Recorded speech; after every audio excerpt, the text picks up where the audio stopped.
Welcome back, everybody, to episode 25 of the Triathlon Preview Show. We're here for another weekend of exciting races. Hi, everybody.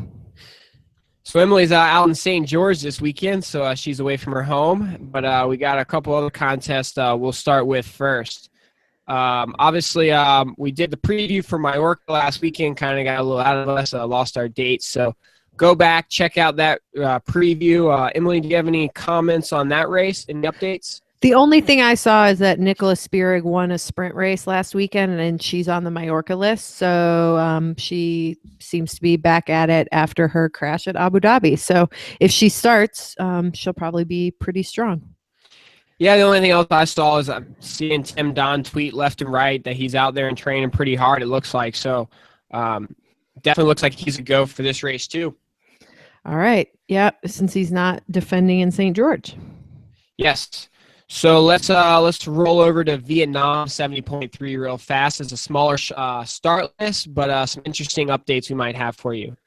Yeah, I mean, like we were talking about, both Tim Reed and Beth Gertis, who won Ironman Australia, are on the list. I'm assuming they're not racing. I know Beth is going because Luke is going, but I would guess she just put her name on the list just in case like shit didn't go well at Part Macquarie. So, but it did go well.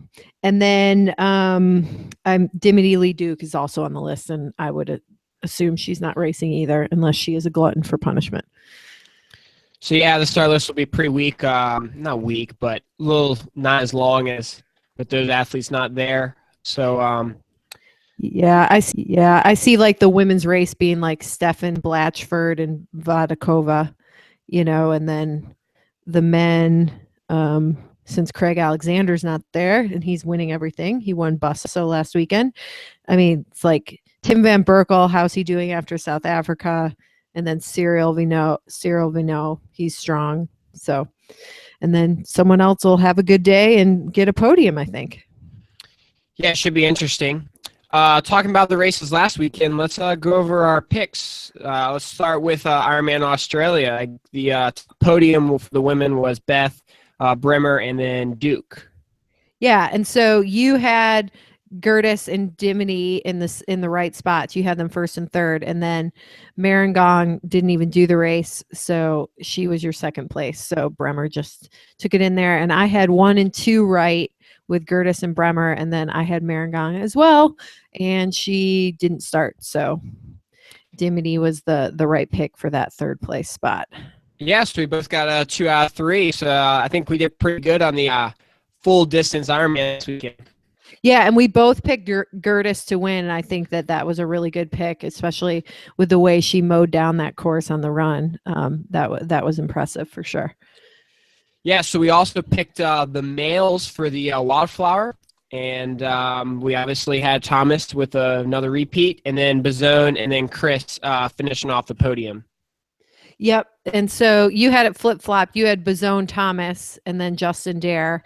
And then I had Thomas Bazone and Jason Peterson, which, funny enough, would have been correct had the race ended at like mile 2 of the run. But Jason went with Thomas and Bazone on the bike and kind of suffered a bit on the run and ended up finishing 7th. So, and Chris Lefferman is a solid runner, so made his way up to the front. Yeah, so solid picks. I had a little flip-flop there, but you definitely had 1 too. So not bad. We'll probably do picks for maybe this race again, so we can see how we continue to do. Yeah, Jesse looked pretty fit, and he's getting ready for Lanzarote, or Lanzarote, however you say it. So I think he'll be ready to hit that one too. All right, well, let's move into St. George. We will have a fantasy contest. We're just a little behind you guys, trying to get the star list updated and points updated, the salaries updated for you guys. So that will be available later today with a prize to be determined. We have a couple. We're just figuring out which one it should be. Yep. All right. So let's move into the course. Yeah. Obviously, you're there. So give us your update on the course. Okay. So swim is in Sand Hollow. It's just you swim counterclockwise kind of around this island. Looks pretty straightforward. I was out there today. The water is definitely cold. It's not like freeze your face off cold, but it's definitely a bit shocking. when you get in, but it's beautiful scenery. I mean, this whole place is just gorgeous. Like you ride around and you're like, oh my gosh. The first kind of 5 miles of the bike are a little hilly. There's a nice climb out of the reservoir, and then a flat section, and then some more big rollers. What I notice about this course is you get a lot of distance as far as like sight, so you're going to be able to see people like lined up in front of you, you know, for a long time. Like you can see a couple miles down the road. Kind of different than I was just at Wildflower, where it's a little more twisty turny and you just don't get a lot of views of people except for one road at Wildflower. But so the bike is kind of, and there's flat and then rolly again, and then you kind of come through town, and then that's when you start to head up into Snow Canyon, which is about like, it's 10 miles. The major part of the climb is maybe 4. And it comes at like mile 40 to 44. And then it's a long downhill back into town. And so you got to definitely need to save some energy for those like miles 37 to 47. That's where I think a lot of things will happen. I haven't driven the run course yet, but it's a big uphill to Red Hills Parkway, and then you're kind of traverse along, and then you go down a little bit, turn around, and then back up the hill, and then it's a downhill to the finish line. So the run will definitely hurt after the bike, but it's just the uphills here are kind of just steady. They're not super, super pitchy, if that makes sense.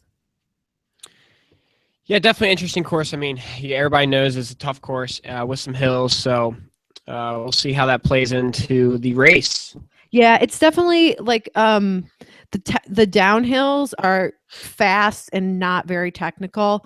It's just kind of straight. There's a couple that are curve a little bit, but it's not too crazy. The roads seem to be good, in good condition. The first 8 miles are on a chip seal road, so it's a little bumpy, but I mean, no big deal. All right, well, let's move on to the start list. The start list is stacked. That's all I have to say. Yeah. Especially comparing it to Ironman Texas, the start list is way more stacked compared to the full next weekend. Yeah, I agree. I mean, it's just so, I mean, everybody on this course is just, everybody seems is going to have like a spot where it's not the best for them. Example, I was talking to Mikey Twilzik yesterday just over text, and I was saying, what do you think of Keenley on this course? And he said he's great, especially like on the downhills. Like his power is just, you know, and he's so aerodynamic. But like something like Snow Canyon, he's a little bit bigger of a guy, so that might not be the strongest point on the course for him. Like someone like Michael Raylert will probably climb up Snow Canyon if he's, you know, really fit and doing well faster than Keenley. So you kind of, I feel like it's give and take out there, especially with this course. I think it's a strong man's course, but there's going to be people who are going to blow up and who you know, kind of give up too much on the first half of the course and suffer a lot on Snow Canyon. So I don't know. What do you think? I don't even know where to start with the name, but I mean, we could just start with Mr. Sanders. I mean, he doubled back-to-back weekend with Oceanside win and then a 70.3 Texas win. You know, Oceanside was against a strong field. Michael Raylert, I mean, last year, top 5 at 70.3 Worlds. Ben Hoffman is coming off a win at South Africa, so his Kona's, you know, in the bag, obviously. So now it's just preparing for Kona. So how fit is he for this race? I mean, South Africa wasn't that long ago. No. I mean, Tim O'Donnell, he's been training down in Arizona, getting ready for Ironman Frankfurt, which is in 8 weeks now. We're getting into summer, so he's got to be having some pretty good fitness. I mean, he was just 4th at St. Anthony's. You know, Leon Griffin has been doing well. Cam Dye, you know, he's going to take it out there on the bike. Tyler Butterfield was 5th at St. Anthony's. Trevor Wartell had a strong beginning of the season and 70.3s. And he trains here, so he knows it. like the back of his hand, and I think that's big, like just being where you train and just feeling comfortable. He didn't have to travel, uh, and he's put in a big block coming, like he hasn't raced since Oceanside. So he's just been training. Now that can be good. Like, did you overdo it? I'm not saying he did, but like you always wonder, like if you have 5 weeks to train hard, like do you go a little too hard and then our race is good to break it up and gets a little recovery in. But I have a feeling Trevor will be strong. I think he'll probably do well. Mark Bosted's here. He was just fifth at St. Anthony's. Maybe Tyler Butterfield was like sixth or something. I can't remember. So I saw Mark this morning. I'm sure he's ready to go. He's done this race before and is back for redemption because he didn't do that well. I mean, the thing about it is, do you think like Lionel Sanders, like he's won 2 races? I mean, can you just keep winning? You know? So that was the big question, right? It was like Sanders versus Kinley versus Potts at Oceanside. And I mean, I don't want to say Sanders destroyed the field, right? But I mean, he won. I mean, he won and respectively beat the other top dogs. Well, Keenley got a flat, and Yes. Keenley ended up running pretty well. I think he ran about what Lionel did, off a flat. So The other person I'm interested in is, I mean, Cody Beals. I know he had some bike issues at an earlier 70.3 this race. So hopefully if those bike issues are solved. I mean, I remember at 70.3 Texas last year, it was, Beals, Potts, and Sanders, running side by side for several miles last year. I'm interested to see if Cody can get back to that same fitness. He's coming, if he can come off the bike with Sanders and see where he fares. Taylor Reed, I mean, yeah, another Canadian young guy that's been doing good. I mean, yeah, he had that crash at Oceanside and then came back and did well at New Orleans. Him and Matt Charbat, like that's another person to keep in mind. They were battling, down to the wire at New Orleans.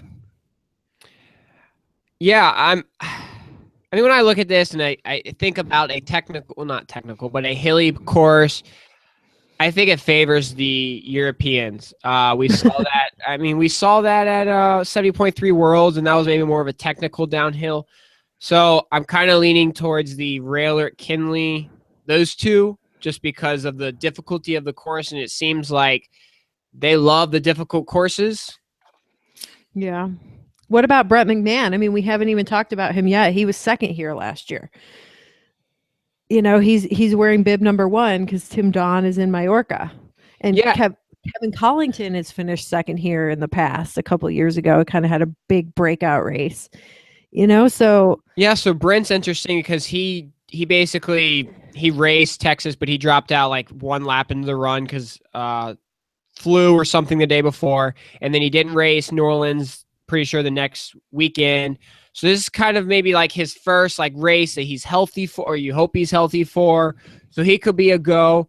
The interesting thing about Kevin Connaughton, he's a light guy. So that, yeah, like you said, that long climb can really benefit him a little bit because he's got maybe a little better, weight to power ratio. right. I mean, Sanders is going to be behind out of the swim. Like, is he going to be patient the first part of the bike? Because it ain't easy. I mean, it's not like Snow Canyon's the only hill. Like, you got a couple not super long ones, but you got some big rollers in there that you're going to be sitting up and not, I mean, it's not all just like teeny little rollers where you're just in arrow. Like there's some grinding climbs on the front half of the course that I think will soften up legs.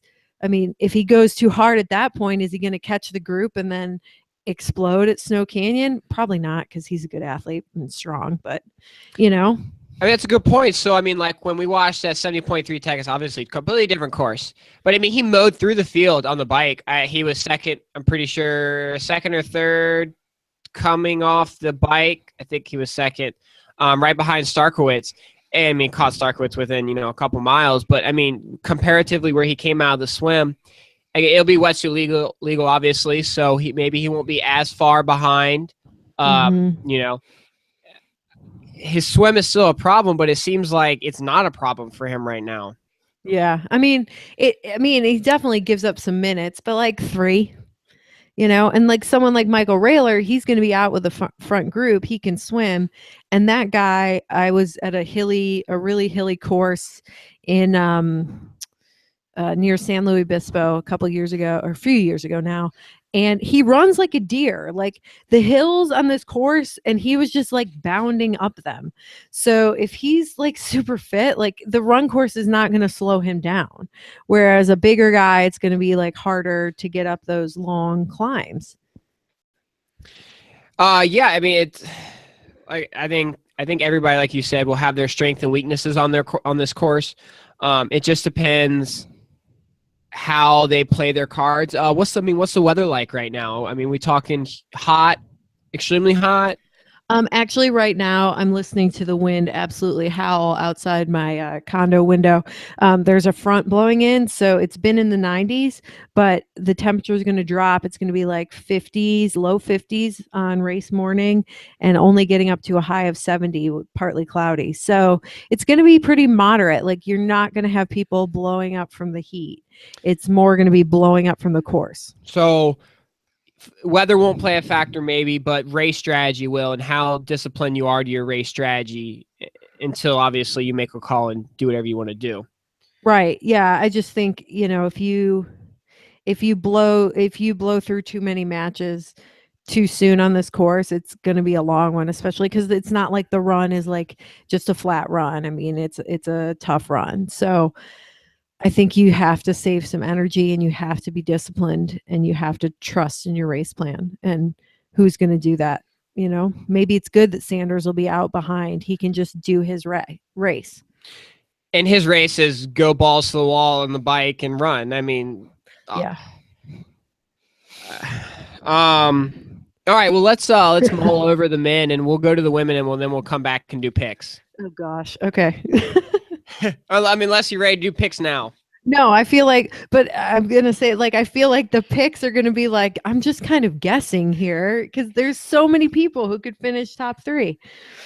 Oh, yeah. I mean, let's see. I wrote little marks. I have 1, 2, 3, 4, 5, 6, 7. I have 7 people for the win. Like, literally, I think any of those 7 people could win. And then 1, 2, 3, 4, 5, 6. I have like another 8 more people that I think could be on the podium. Yeah. I mean, that right there, that's huge. And right. And the one thing, and this is true for both the men and the women, you just don't know like what people are coming in with because Yeah. people are going to show up. It's a big race, but like, are they fit? Do they have any injuries? Like, have they been sick? You just don't know that. Yeah. So, and who is this? Anybody who's training through and who's this is their race? I mean, they want big points. They want the money for this big race. Who's doing that? I mean, obviously, you would probably look towards the 70.3 specialist, which is not the top tier. I mean, we're talking, the 70.3 only guys is, Beals or, Dye, those type of people. Whereas obviously Sanders, Kinley, they're all looking for the, eventual Kona. yeah. All right. Okay, women. It doesn't get easier. No, it doesn't. I mean, we should do a quick update though on who is not going to be here. Jen Spielander, I swam with her yesterday morning. She has a back problem and flew home yesterday afternoon. And then I don't think Alicia Kay is going to be here, but she's still on the list. But it seems like she's just getting ready for Texas. Like she wrote a blog. So yeah, I obviously you saw Spillander. I would assume Kay's not going to be there. It'd be pretty dumb. I mean, from my perspective, it would be pretty dumb to go race 70.3 St. George and then try to do your first Ironman next weekend. I mean, but hey, I'm not her coach or her in her head, so I don't know. Yeah, I don't think she'll be here, but I'm pretty sure she's not. But even if she's off the start list is still stacked between Wartell and Kessler right off the top, and then I mean, Heather Jackson. She's been here training for 2 weeks or so. Magalee's back Yep. Off her Panama win, I think. Yeah, and then a DNF at St. Anthony's. Yep, she's here. I saw Jeannie or Jenny Seymour out riding today. I mean, she was second at Texas, which is a different course. You got Holly Lawrence. She's going to be at the front of the bike, swimming the bike. Just killing it. She, that's what she loves to do. I chatted with Lindsay Corbin today. She's, she'll be a bit behind out of the water. Depends on, how her fitness is coming along. I believe she's going to do Ironman Cairns. So she's definitely probably has some good fitness. Mary Beth Ellis is going to be here. Rennie is here. And she's getting ready for Ironman Austria at the end of June. So she's probably got some miles in her legs and did well at St. Anthony's. I mean, the list goes on. One thing we didn't mention on the male list of the people doing the double, the Wildflower St. George double. I think the men, it doesn't really play a factor. But I just saw, Wasner. Is she going to be racing or? No, Laurel Wasner is not going to be here. Mackenzie Madison is not going to be here. Matt Lieto for the men will not be here. I don't think Jesse Vonderchek is going to do it. Chris Bagg is doing the double. I just saw him this morning. I don't know if Ben Collins is here or not. He was 10th at Wildflower. I tried to look at his Instagram and Twitter to get a feel if he's going to be here, but I couldn't tell. So obviously you're doing the double. I am doing the double. So, I think also we have to look at Ellie Salthouse. Yes. She had the DNF at Oceanside, whatever DQ. you want to call it, DQ at Oceanside. But she looked strong. She obviously finished the whole race, so we got to actually see how she would, do in the full race without getting, like DQ'd in the middle of the race for something or DNF. Right. So you still got to see the whole race. Yeah, she was 5th at Oceanside, so she's going to be up there. She's a great swimmer, and she's been up at altitude training with Siri. That's one thing though. Like, there's going to be a bit of a lag time as far as she hadn't been at altitude. She went up to altitude after Oceanside. I'm sure she was training really hard. And having to adjust to altitude. Was that too much? Like, is she going to come in a little bit tired? I'm totally speculating.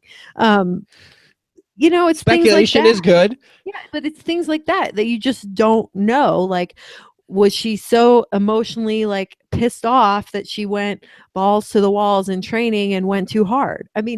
Those are the little things you don't know. And this course is going to expose that kind of stuff for sure. It might not be in the beginning or might be at the end, but I think you have to look to people who have done well here, like Heather Wurtel. I just think it's so hard to pick against her, especially when you look at this bike course. It's just good for her. She is so strong. She will just, and she doesn't even need to go all the way through the field. She can have the best run too. So she can ride steady. She can ride her race and she'll be near the front, and then she can take it on the run like she did last year. I think she'll have Heather Jackson probably keying off of her. And I think Heather is probably a little bit fitter than she was for Oceanside. Yeah, I would definitely think you're right. I think you have to lean towards maybe the Jackson Wurtel duo there. Kessler. Meredith is going to want to be near the front or at the front all day long. Yeah, she's going to be there. She's definitely steady all day long. Rennie, I don't think she's lately, past couple of years, I don't think she's been a force to be reckoned with on the 70.3 circuit, but she definitely does run people down. So and she's more of, I think she's more of a strength runner, and because she has that long endurance for that Ironman, and that could really help on a race like this. Right. And she's a good, she does well at Alcatraz on the hills. She's good on the hills and on the bike. I see her as being kind of anywhere from 4th to 6th place in this race. And I do agree with you. I think on the run, those hills won't bother her quite as much. She's kind of like Michael Rayler. She just kind of bounces up them. Sort of like, I think, someone like Magali. She's smaller. She's super strong on the bike. And she's someone who's can just kind of bound up those hills if she's in the right spot mentally and physically to have a good race. So, so she's someone, and she'll be kind of near the front. Unless she has a really good swim, I don't think she'll be front pack, but she'll be kind of second front pack maybe. And you have Mary Beth Ellis too. She's strong. She didn't have a great Oceanside, so she's probably a little pissed off. I just don't know. And then you don't know if trigger happy Amanda Stevens is actually showing up because she's been on every freaking list since February. She's on Texas too. Oh, she is. See, I'm pretty I don't know. sure. Yeah. So I don't know. We'll know about her at the pro meeting tomorrow. And then let's look further down the list. You have Melindy Elmore, who is the wife of Graham Hood, who's won a couple of our fantasy contests. She was a runner at Stanford, like holds some school records, and was ninth at Oceanside. Kind of had the fastest run of the field. Oh, just by 3 seconds over Heather Wertel, but she's very talented, and I see her as someone who's going to come up through the field for sure.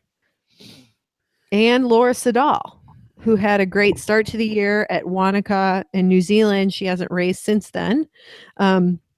This is her first time here, and she's shown that she's cycling with like Yvonne Van Leerken and as fast as Meredith. She's just going to be a little bit behind out of the water. So, and she's a solid runner too. So anyway, I don't know. What do you think?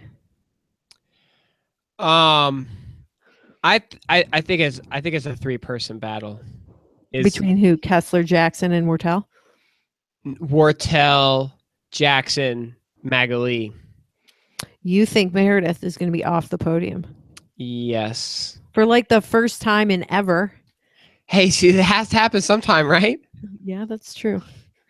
I mean, if you believe that, then you would say that Sanders probably won't win. He's won too much already this year. True. No, I don't think it's a knock on Kessler at all. I just think Wortel is so strong in the 70.3 distance. I mean, obviously she was second at Worlds last year. Magali was fourth at Worlds last year, and then she got a Panama win this year already. You mean Brazil, Palmas. Brazil, Palmas, that's right. Yeah. And then this is basically Jackson. So she was what as Oceanside again? Third behind Wortel and Stefan. Yeah. I don't know. Where has Kessler been? She been racing this year yet? She was over in. She did New Zealand. She hasn't raced since New Zealand. She set a record there.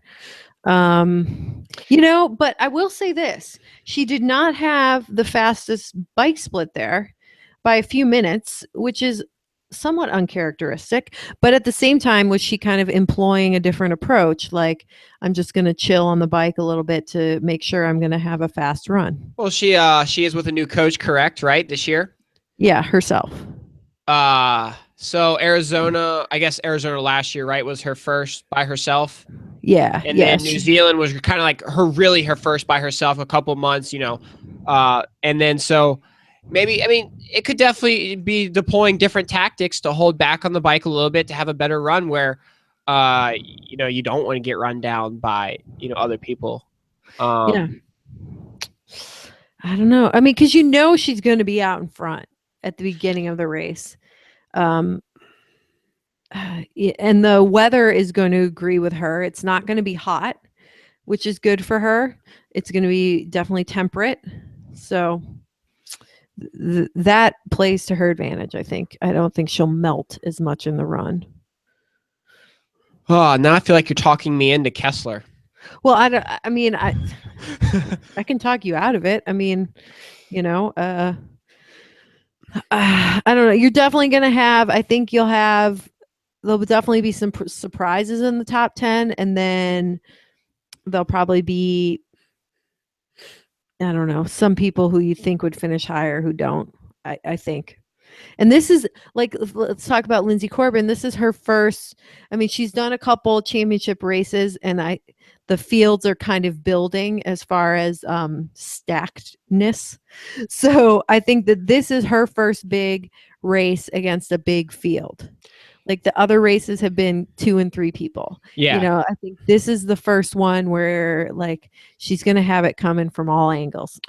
Well, this is a race too where it's like if you make a mistake, you're not going from third to fifth. I mean, you're going from third to 10th. I mean, there's so many people that you blow up or you make slightly a 3 to 2 minute error, a minute error could put you down out of the top 10. Right. That's why I think patience is key for this race. Like there's no point in like killing yourself for a minute at the beginning of the race because that could mean that you blow up at mile 8 of the run and lose 4 minutes. Yes. Yeah. Agreed. So I think patience is big on this, and I don't know. I think some people might not be as patient. It always happens. Everyone gets so amped up. Someone will go too hard too soon. All right. Well, on that note, let's go pick our podium for the men, and then we'll also give let's give like a dark horse for the top 5 or something. Okay. All right. You go first. All right. So my male podium is Sanders, Raylert, Kinley. Okay. Okay. Sanders, Raylert, and Kinley. Okay. I'm going to go. It's so hard picking Michael Raylert because you just don't know if he's super, super fit. You know, sometimes he comes in and he's like injured. Yeah. I'm going to go Raylert. Ooh, well then you just said that and then you pick him. I know. Because if he is fit, like to me on this course with the run, he's a no brainer because it'll be easy. So I'm going to go Raylert, Sanders, O'Donnell. Oh, interesting. So mechanical for Kinley or just doesn't have it for this race? I think he'll be like 4th or 5th. Okay. So let's see here. My dark horse, or it's like I'm picking a dark horse that's not dark. Yeah. Okay, let's say this. I'm gonna say my bold pick would be Cody Beals breaks onto the podium. How about that? That's what I'm gonna say. Okay. I'm gonna say Trevor Wertel in the top 5. All right. So we got Cody Beals in the top 3, and then we're going with your pick of Trevor Wertel in the top 5. Those are pretty good, 2 pretty good statements. Yeah. Are we picking women too? Do you want to pick women? Yeah, I mean I'm in the race, but I'm not a podium contender. Well, then I have to change my picks. That's for all you fantasy people there. But you weren't a pony. You were on the podium last weekend. That's true. This race is a little more stacked. And I think it would be if I could sneak into top 10, that'd be pretty cool. But we'll race on the day. Win the swim. Yes, we'll give that a try too. All right. I'll go first since you went first last time. All right.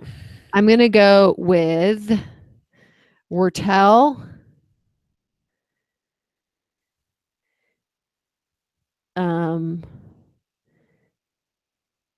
Jackson, Kessler.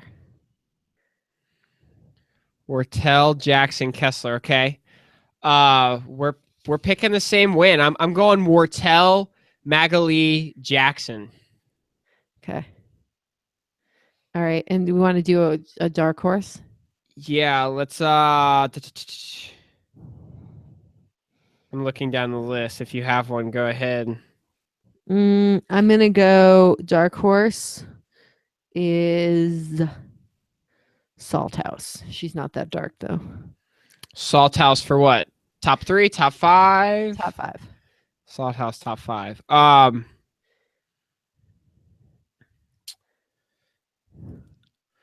gonna go with. We'll go Corbin for a top 5. Ooh, okay. All right. We'll see how wrong we are next week. Yeah, so next week we're going to have a pretty big show. We got Yokohama, so that will be the last qualifier for Rio. And then we, of course, have Ironman Texas. And I think we have another race, but I'm not sure. It's not that big or something. Yeah, I can't remember either. So we might have some guest people on next week. We're getting all that lined out. So check out next week's episode. All right. Thanks, everyone. Thanks.